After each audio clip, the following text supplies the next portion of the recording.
foi sont assemblés à ton nom, tu es parmi eux. Merci Seigneur parce que tu as écrit ce monde depuis le commencement du monde.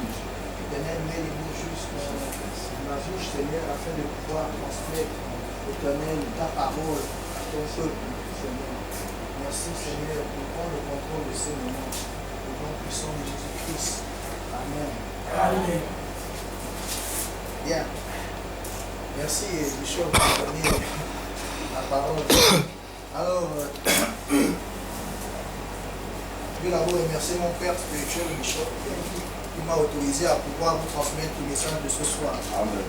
Amen. Amen. Alors, comme il disait tantôt, effectivement, cela après, à ce dont nous allons parler ce soir, nous allons parler de la prière. Et la prière, c'est les louanges, l'adoration constitue tout ce qui est en rapport avec la prière. Donc, si vous avez de quoi noter, je vais vous donner des références bibliques qui sont directement en rapport avec le sujet de ce soir. Alors, on a Matthieu 21, verset 22.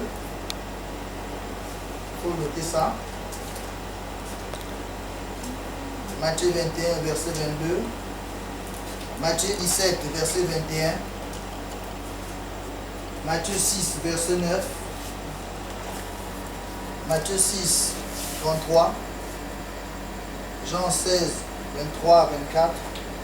Jacques 4, 3. Jacques 5, 16 à 18 et Corinthiens 14, 14. Donc je reprends. Matthieu 21, 22. Matthieu 17, 21. Matthieu 6, 9. Matthieu 6, 33. Jean 16, 23, 24. Jacques 4, 3. Jacques 5, 16 à 18 et Corinthiens 14, 14. J'avais pu noter. Jacques 4, 13, Jacques 4, verset 3. Et Jacques 5, verset 16 à 18.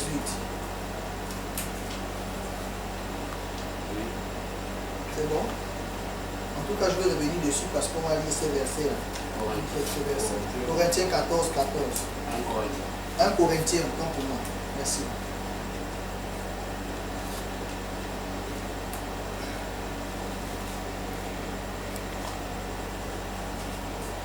C'est bon?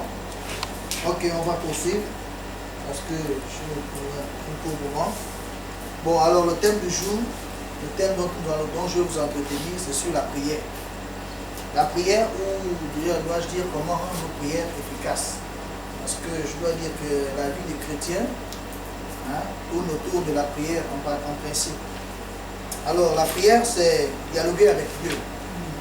La prière, c'est invoquer Dieu. La prière, c'est créer un chemin vers Dieu, entre le ciel et la terre, entre nous et le ciel, on va dire. C'est une âme spirituelle, redoutable. La prière fait partie des âmes spirituelles les plus importantes que le chrétien puisse avoir pour mener sa vie en Christ. Alors, comme le bishop disait tout à l'heure, la louange, l'adoration et toute forme d'adresse à Dieu constitue ce qu'on appelle, en d'autres termes, la prière. La prière permet d'obtenir certaines choses. C'est par la prière que nous nous adressons à Dieu, que nous rentrons en communion avec lui pour lui demander de nous accorder ce dont nous avons besoin. Bien qu'il sache d'avance ce dont nous avons besoin, mais il faudrait que nous prononcions aussi des mots pour des sujets bien précis lorsque nous voulons parvenir à obtenir des choses qui nous, qui nous tiennent, on va dire, à cœur. Alors, je disais tantôt que la vie du chrétien tournait autour de la prière. Donc nous allons poser quelques questions auxquelles je vais m'atteler à vous répondre. Déjà, qu'est-ce que la prière? Mais alors pourquoi la prière est si importante? Pourquoi la prière est si importante? Et qu'est-ce qui rend nos prières inefficaces? Qu'est-ce qui fait en sorte que nos prières ne puissent pas aboutir, ne puissent pas avoir de réponse? Et comment faut-il prier? Ce sont les questions auxquelles nous allons répondre, n'est-ce pas, au cours de cette étude. Donc, on va poursuivre. l'apôtre Paul nous recommande de prier sans cesse. Et je voudrais même d'ailleurs qu'en partant d'ici, vous puissiez retenir au moins cette seule évocation. Priez sans cesse. Priez sans cesse comme nous recommande l'apôtre Paul, ce que vous devez retenir au-delà de tout ce dont nous allons parler. Parce que c'est le prier sans cesse en question qui constitue justement la vie du chrétien. Et si l'apôtre Paul nous le recommande, c'est parce que c'est quelque chose de très important. Nous connaissons tous l'apôtre Paul qui était dans la Bible, dans la parole de Dieu. Si l'apôtre Paul le dit, c'est que c'est vraiment et véritablement important. Alors la prière, on va aussi dire qu'en fait, s'il faut prendre un parallèle, c'est l'équivalent des incantations chez les occultes. Mais chez le chrétien, nous on parle de prière. Chez les occultes, c'est des incantations. Donc la prière vraiment constitue, on va dire le socle, constitue la base, constitue l'élément premier qui nous permet de nous adresser à Dieu, de communiquer, d'entrer en relation avec lui, afin de pouvoir bénéficier de toutes les grâces et de toutes les promesses qu'il a, n'est-ce pas, pour nous. Alors, je vais demander à quelqu'un de se lever pour lire Matthieu 21, verset 22. Frère Ibrahim.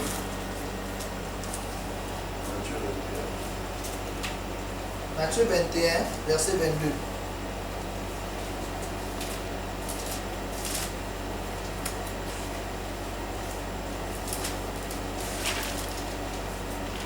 Matthieu 21, verset...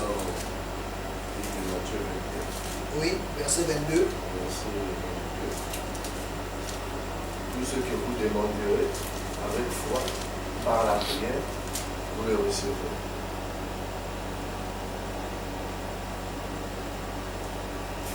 Tout ce que vous demanderez en priant, croyez que vous l'avez reçu et vous le verrez s'accomplir. C'est ce que nous recommande la Bible. En fait, les hommes, autant qu'ils sont, ont des désirs. Les désirs varient des individus à un autre. Hein. Tout homme a des désirs et tout homme a droit au bonheur. Mais les désirs, mais Dieu n'exauce pas en fait toutes les requêtes. Les désirs et les soupirs, etc. se limitent à ça, on va dire. Mais si l'on veut vraiment obtenir quelque chose de Dieu, il faut le faire en priant. Parce que ce n'est qu'en priant qu'on peut obtenir ce dont nous avons besoin. Puisque ce n'est pas par des soupirs, ni en pleurant, ni en ayant un air de pitié. Mais le Seigneur nous recommande dans sa parole que ce n'est qu'en priant que nous pouvons obtenir ce dont nous avons besoin. Donc, et je disais aussi que Dieu n'exauce pas toutes les requêtes. Il faudrait aussi que les prières que nous adressons au Seigneur soient, c'est-à-dire conformes à sa volonté. Parce que la prière, comme je disais, est l'élément déclencheur. Et en principe, elle doit être régulière. Un vrai chrétien doit devoir mener, on va dire, une vie de prière. Ok? Et il faut de la discipline pour organiser sa vie de prière. Normalement, on va dire, pour un bon chrétien, il doit pouvoir s'organiser, c'est-à-dire à prier au moins à une heure bien précise qui se sera fixée sur un programme bien précis chaque jour. Et les meilleurs moments de prière, en principe, c'est la nuit, pour ceux qui ont cette volonté, cette possibilité. Parce que en journée, bien qu'on est occupé, si on a cette possibilité, on a la force de pouvoir s'organiser à prier pendant la journée, c'est une bonne chose. Mais pour ceux qui sont, non, pas pour ceux qui sont, mais je veux dire que les personnes qui ont plus d'expérience, ils nous recommandent de pouvoir mettre nos heures de prière et puis à des heures bien particulières où la manifestation de Dieu, on a cette possibilité de pouvoir être plus proche. Il y a des heures d'ailleurs stratégiques comme minuit, 3 heures, entre minuit et 3 heures du matin, entre 1 heure et 3 heures du matin, ou sinon à 4 heures, mais généralement avant le lever du jour, pour commander la journée. C'est cela qu'on demande aux chrétiens. Il faut s'organiser, il faut avoir de la discipline, parce qu'il n'y a que en cela qu'on ne peut parvenir à une vie de prière efficace. Amen. Voici. Amen. Donc, je disais que la prière était l'élément déclencheur et qu'elle doit être régulière. Donc la prière doit être, je veux dire, une habitude. On ne prie pas seulement au moment où on a des soucis. Parce que la prière, en principe, c'est ce qui nous charge. C'est ce qui fait en sorte que nous puissions toujours être en connexion avec là-haut. C'est-à-dire que, je vais prendre l'exemple du téléphone. On peut avoir un téléphone qui a toutes les options. Hein, un téléphone qui a tout ce qu'il faut sur le plan, je veux dire, technologique. Mais s'il n'y a pas de l'énergie à l'intérieur de ce téléphone, il ne pourra pas fonctionner. Donc, pour faire le parallèle, c'est-à-dire que la prière, c'est un peu comme l'énergie. Il faut toujours que le chrétien soit alimenté par la prière afin de pouvoir bénéficier des grâces qui viennent du ciel. Et de toutes on va dire, les applications pour pouvoir charger des nouveaux programmes qui viennent du ciel en quelque sorte. Alors, normalement, un bon chrétien, le premier réflexe quand on a un problème, devait être d'abord de prier. Au lieu de se dire, ou bien au lieu de penser qu'on peut appeler un frère pour régler sa situation. Mais en principe, dès qu'on a un souci, la première chose à faire est d'abord de prier. Après avoir prié, avec l'aide du Saint-Esprit, il va nous donner les instructions de ce qu'on pourrait peut-être ensuite suivre comme action pour pouvoir résoudre son problème. Donc en fait, tout le monde prie. On va dire que tout le monde prie. Les braqueurs prient. Même les braqueurs, ils prient. Quand il va braquer, il se dit, oh Seigneur, quand je vais aller braquer ce soir, fais qu'on m'attrape. Même les prostituées prient. Ils disent, oh Seigneur, fais que j'ai beaucoup de clients aujourd'hui. Mais la différence entre ce genre de prière et nous, les chrétiens, c'est que nous prions selon la volonté, c'est-à-dire dans la volonté de Dieu. Ok? Et c'est dans cette volonté de Dieu que nos prières peuvent être exaucées, on va dire. Si ces prières sont hors de la volonté de Dieu, cela ne peut pas être exaucé. Amen. Amen. Alors, nous devons avoir un contact personnel avec Dieu. En principe, le fait de nous retrouver en assemblée est une bonne chose, mais normalement, chez nous, à domicile et personnellement, nous devons mener, c'est-à-dire nous devons nous organiser afin d'établir, on va dire, un contact avec Dieu, avec le Seigneur. On doit cultiver une intimité avec Dieu, avec Jésus. On doit devoir le cultiver. Et non seulement attendre que pendant les rassemblements, le dimanche ou les heures de prière. On doit pouvoir cultiver cette intimité avec Dieu. C'est comme ça qu'on pourra évoluer. Et d'ailleurs, pour citer un passage de la Bible, je citerai Matthieu 6, verset 33, qui dit que cherchez premièrement le royaume et la justice de Dieu et tout le reste vous sera donné par-dessus. En réalité, tous les soucis que nous avons et tout ce dont nous avons besoin, Dieu il sait déjà. Mais on nous recommande de prier et de nous rapprocher de Dieu afin que tout ce dont on a besoin suivra normalement. Normalement, quand on prie, on ne doit pas se focaliser sur les besoins qu'on a. On doit se focaliser sur Dieu. On doit demander à Dieu de pouvoir entrer davantage, n'est-ce pas, dans notre vie, de pouvoir se manifester davantage dans notre vie. Parce que, et dans cela aussi, il ne faut pas oublier que dans la prière s'accompagne aussi la foi. Ok? Le fait de prier avec foi et de manière pratique. Et ça, on peut encore appel à autre chose. Alors, comme question de moi, nous devons se poser la question de savoir comment faut-il prier. Ok? Amen. Donc, Jésus nous enseigne comment prier. Dans Matthieu 6, au verset 9, il nous enseigne comment prier. Il nous parle de notre Père. Mais il faut préciser que notre Père ici, en principe, est un canevas. C'est un processus. Il nous montre la voie à suivre. Il ne dit pas que nous ne prions que comme ça, mais il nous montre que quand vous priez, c'est comme, je ne sais pas quel exemple prendre, lorsque, je ne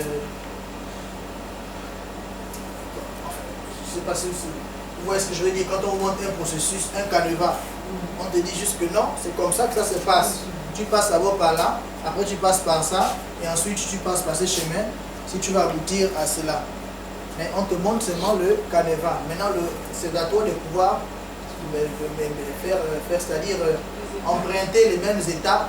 Voilà, ce sont des étapes, emprunter les mêmes étapes dans ton cadre personnel lorsque tu t'adresses à Dieu. Donc Jésus nous a appris ce protocole-là. Alors, dans Matthieu 6, verset 7, il nous dit aussi en priant, ne multipliez pas les vaines paroles, comme les païens qui s'imaginent qu'à force de paroles, ils seront exaucés. Parce que beaucoup pensent que c'est en récitant, c'est en créant des formules, ou bien en insistant sur les paroles, en multipliant, ou bien en faisant des heures et des heures de prière, qui seront exaucés. Mais la parole de Dieu nous dit que ce n'est pas ainsi qu'on peut parvenir à des résultats. En principe, c'est une question c'est-à-dire c'est une question de cœur. Il faut prier avec sincérité. Ok? Donc, on n'a pas besoin aussi de prouver ses performances en criant. Bien que ce n'est pas interdit de prier en criant, mais ce n'est pas en criant. Et cela ne signifie pas non plus qu'on a l'onction parce qu'on prie très très fort. Non, pas du tout. Donc, parce qu'il y a des gens qui, n'est-ce pas, ils estiment que ça paraît plus spirituel lorsque on crie, voilà. Mais ce n'est pas malheureusement, voilà. Alors que nous, comme je vous disais tantôt, le fait de chercher à avoir un contact personnel avec Dieu. C'est la foi qui compte pendant la prière. Ensuite, en dehors de la foi, ensuite dans la prière, il y a la prière que tout le quartier était pour. Non, c'est pas ça. Chacun a sa façon de prier. Voilà. Il faudrait que, on va dire, la prière, c'est quelque chose de personnel. Chacun a vouloir avoir, si on peut dire, sa manière personnalisée de prier. Par exemple, d'autres peuvent prier doucement, ils obtiennent l'exaucement, contrairement à d'autres, il faut qu'ils crient, il faut qu'ils se chauffent et tout ça, et c'est ça à l'aise comme ça. Ça, c'est son... c'est un langage, on va dire, que la personne, mais tout dépend en fait, de sa personnalité. Ok? Donc l'efficacité varie d'une personne à l'autre. La méthode ne peut pas être la même. Si moi, en criant, j'obtiens des résultats, peut-être que toi, c'est quand tu es calme, c'est quand tu es vraiment... Mais toujours est-il qu'il faut prononcer les paroles, parce que c'est par la parole, n'est-ce pas, comme on dit dans la Bible, que la vie et la mort sont au pouvoir d'eux. Voilà. Donc il faut parler. Que la prière ne se fait pas, c'est pas un soupir, c'est pas dans le cœur. Ok? Voilà pourquoi quand Jésus est arrivé, il a dit, Lazare sort. Il n'a pas parlé en lui, dans son cœur, en regardant la tombe, en disant Lazare sort. Non, il a prononcé. Donc, c'est-à-dire qu'il faut toujours prononcer les paroles. Amen. Okay, voilà. Amen. Amen. Alors, dans le processus de la prière aussi, ce qui rentre en compte aussi, c'est la foi. Ok? La foi rentre en compte. Donc, la foi, ici, j'entends par là, Hébreux 11 nous explique ce que c'est que la foi. Hein, c'est une ferme assurance des choses qu'on expérimente, une démonstration de celles qu'on ne voit pas. Voilà. Donc, il faudrait que cette foi soit pratique. C'est-à-dire qu'en priant, il faut prier avec foi et de manière pratique. C'est-à-dire que lorsque vous priez, vous devez, on va dire, rappeler à Dieu ses promesses. Comme prier avec foi veut dire quoi? Exemple, tu veux te marier, ok? Tu pries pour le mariage, tu rappelles à Dieu qu'il a dit dans sa parole qu'il n'est pas bon que l'homme soit seul et qu'il, n'est-ce pas, qu'il lui fera une aide semblable. Hein, il faut rappeler à Dieu ses promesses. Exemple, prier avec foi, encore un exemple de prière avec foi. Si quelqu'un est malade, ok, et tu pries pour la personne, il faut rappeler à Dieu ses promesses. Dans Marc 16, verset 17, on dit, voici les miracles qui accompagneront ceux qui auront cru. Amen. En mon nom, ils chasseront les démons et ils guériront les malades. Il faut rappeler à Dieu ses promesses. C'est cela qu'on entend par prier avec foi. De manière pratique, c'est prier en faisant en sorte, plutôt en rappelant à Dieu ses promesses, en donnant les versets qui vont avec le sujet de notre prière. Donc, afin que la prière puisse fonctionner, ce qui rend la prière efficace, ou bien comment faut-il prier? Il faut prier avec foi. Je vous expliquerai comment prier avec foi, c'est en rappelant à Dieu, en donnant des versets. On ne prie pas seulement comme ça, non. Il faut aussi citer ce qui est dans la Bible. Il faut citer les versets qui concernent le sujet de notre prière. Et d'autre part, ce qui fera aussi en sorte que, qu'on parvient à l'exaucement de notre prière, c'est la vie qu'on mène après. Quand je parle de vie qu'on mène après, on ne peut pas prier maintenant, et puis après tout de suite, après la prière, on a prié, et on se comporte mal la minute d'après. On va faire les bagarres, on boit le vin, on mène une vie comme on veut, non. C'est-à-dire que ça doit être une suite logique. Il y a là seulement la prière avec foi, mais ensuite il y a le genre de vie qu'on mène après. C'est tout cela qui va entraîner, n'est-ce pas, l'exaucement de la prière. Et puis, comme je disais tantôt, ce n'est pas en pleurant, l'attitude de pitié est à proscrire, donc des soupirs, etc. D'ailleurs, il est dit dans la parole de Dieu, qui de vous, par ses inquiétudes, peut ajouter une coudée à sa vie. Ok? Donc, ce qu'il faut aussi éviter par rapport à la prière, ce sont les distractions. Donc, pendant la prière, comme par exemple là tout à l'heure on priait, on ne peut pas recevoir des coups de fil. Cela, ça distrait pendant la prière. Il faut éviter les distractions. Donc, il y a la télévision. La télévision, tu ne peux pas prier, puis tu mets la télévision, tu mets les clips, tu mets un peu le volume, tu es entre la télé et la prière, et bien entre le téléphone, un SMS, méchant, bip bip, WhatsApp, oh, il y a quelqu'un, oh vite, je réponds. C'est pas possible. Voilà. C'est tout cela qui rend nos prières inefficaces. C'est la télévision, il y a le téléphone, et puis l'ordinateur aussi. L'ordinateur aussi est un frein et qui n'est-ce pas, nous empêche de bien prier. Et il faut aussi dire que ce n'est pas l'éloquence qui compte, ok? Ce n'est pas l'éloquence, ce n'est pas celui qui parle bien, nous prononce ses bonnes paroles, lorsqu'il prie, on ressent que vraiment, oh là là, j'aimerais ressembler à avoir les mêmes paroles que non, ce ne sont pas les paroles qui comptent, c'est la sincérité du cœur. Et il faut prier en esprit. D'ailleurs, dans Matthieu, si quelqu'un pouvait lire Matthieu 6,6, si vous pouvez revenir au livre Matthieu 6,6, Ibrahim, je prie rapidement Matthieu 6,6.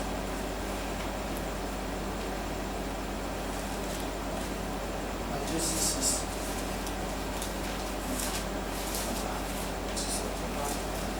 Le versets j'ai là, on va lire ici, on va très vite.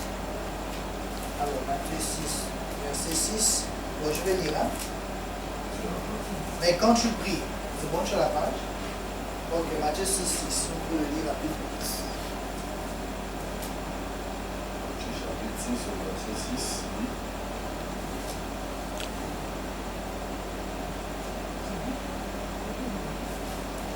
Matthieu chapitre 6, verset 6. Et il s'étonnait. Matthieu 6, 6. Bon, je vais aller rapidement. Mais quand tu pries, entre dans ta chambre, ferme ta porte et prie ton Père qui est là, dans le lieu secret. Et ton Père qui voit dans le secret te le rendra. Alors ici, on nous recommande de prier, c'est-à-dire de rentrer dans ta chambre, de fermer ta porte. Ici, il ne s'agit pas de la chambre physique, il s'agit ici du cœur. Il s'agit ici du fait d'être sincère. Il s'agit ici du fait que lorsqu'on prie, il faut faire, on va dire quoi, une introspection. Il faut aller à l'intérieur de soi. Ok? Il faut vraiment se concentrer. Voilà ce qui nous peut parvenir à l'exaucement de nos prières. Ce sont les méthodes. Et d'autre part aussi, il y a la prière en langue qui est aussi très efficace. Parce qu'on dit que celui qui prie en langue signifie soi-même. Okay? La prière en langue est très importante. Ça peut être en langue maternelle, okay? Les langues locales. Il est très important de pouvoir prier en sa propre langue. Ou sinon la prière en langue, la langue des esprits, comme vous le savez tantôt. Okay? C'est pour ceux qui ont ce don de prier en langue, on commande de beaucoup prier en langue. Cela agit beaucoup en esprit. Alors, la prière efficace est plus rapidement exaucée. J'entends par là, quand Jésus, par exemple, Jésus guérissait instantanément les malades. Parce que lui, comme je disais tantôt, la prière nous permet de tracer, d'avoir un chemin entre nous et le ciel. Et c'est-à-dire que moins on prie ou bien moins on fait des choses qui vont à l'encontre de la volonté de Dieu, et notre chemin sera on va dire, encombré. Et plus on est fidèle à Dieu, plus on pratique sa parole, et plus on vit vraiment, on essaie de s'efforcer de pouvoir vivre selon la volonté de Dieu, et plus vite nos prières aussi seront exaucées. Voici pourquoi le Seigneur Jésus Ces prières allaient très vite parce que la voix était, on va dire, dégagée. Donc, aussitôt il priait, les réponses, plutôt il envoyait, et aussitôt les réponses aussi descendaient. Parce qu'il y avait vraiment une activité permanente. Voilà, une courroie de transmission très puissante, très grande dans son cas. Et vous allez constater d'ailleurs à propos de la prière que si Jésus, qui est le Fils de Dieu, priait, en plus forte raison nous. Ok. Voilà. Donc, il y a cela. Et j'avais dit que la prière, c'était par les formules. C'était par les formules de parole. On avait parlé de ça tout à l'heure. Et dans Marc 11, verset 24, on nous dit tout ce que vous demandez en priant, croyez que vous l'avez reçu et vous le verrez s'accomplir. On dit tout. Ça veut donc dire qu'on peut tout demander à Dieu. Tout. Ça n'a pas de limite en quelque sorte. Mais il faudrait que lorsqu'on prie, on croit. Ok? On croit que l'on a déjà reçu ce qu'on demande. Et nous le verrons s'accomplir. C'est ce que nous recommande la parole de Dieu. Alors, Marc 11, verset 24. Marc 11, verset 24. Tout ce que vous demanderez en priant, croyez que vous l'avez reçu et vous le verrez s'accomplir. Amen. C'est un verset très important. D'ailleurs, c'est un des versets principaux qui donne, on va dire, l'image qu'on doit avoir par rapport à la prière. Ok, qui donne vraiment la quintessence même de la prière, la base même, c'est-à-dire la foi que l'on doit avoir en priant. Donc tout ce que nous demandons, on doit en priant, pas en soupirant et pas en pleurant ou quoi que ce soit, non, en priant. Tout ce que nous demanderons en priant et qui va aussi avec la volonté de Dieu, il faut ajouter, qui va dans le sens de la volonté de Dieu, parce que si cela ne va pas dans le sens de la volonté de Dieu, cela ne s'accomplira pas. On ne peut pas demander, Seigneur, je veux que la fin du monde arrive, ou bien je veux la mort du monde prochain, etc. Donc, je ne pense pas que ça concerne cela. Alors, on va passer à un point suivant. Voici ce qui rend nos prières inefficaces. En fait, il y a trois grandes causes. Vous allez les retenir. Trois grandes causes qui rendent nos prières inefficaces. Trois causes majeures. Trois causes majeures.